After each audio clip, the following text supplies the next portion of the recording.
અમે સાંદીપની ઋષિના આશ્રમે પહોંચી ગયા છીએ. અહીંયા જો કૃષ્ણનું બધું લખેલું છે. એણે જે કળા શીખી હતી એનું. હા, કૃષ્ણ ભગવાન અહીંયા ભણ્યા હતા. તેણે 64 કળા અહીંયા શીખી હતી. તેના ફોટો છે.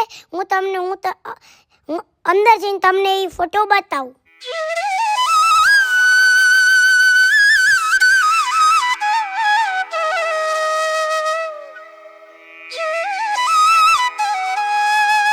કૃષ્ણ ભગવાન ડાકોરથી ગોમતી નદીને અહીંયા લઈ આવ્યા હતા, જે ઋષિને ત્યાં સુધી નાવા જવું ન પડે. આ છે ગોમતી નદી, તમે જોઈ શકો છો.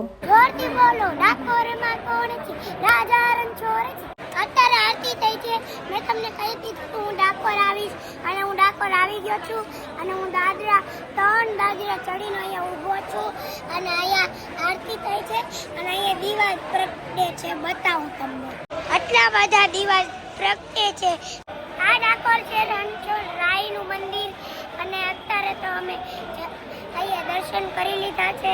અને અત્યારે 7:30 છે, એટલે મંદિર બંધ થાય છે. એટલે પ્રસાદ લેવા તો કાંઈ ઉભા રહ્યા નહીં.